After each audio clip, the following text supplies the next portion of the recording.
শুভ সকাল বন্ধুরা, আমার স্নান হয়ে গেছে, ঠাকুর ঘরে ঢুকে পড়েছি।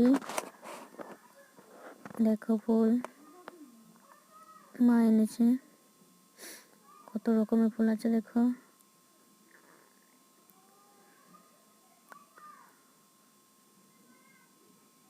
তারপরে দেখো ঠাকুরকে স্নান করাচ্ছি।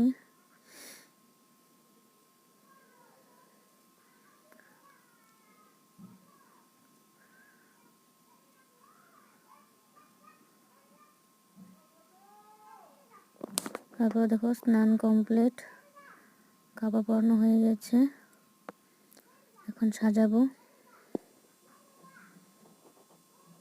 দেখো সাজানো কমপ্লিট, কত সুন্দর লাগছে দেখো।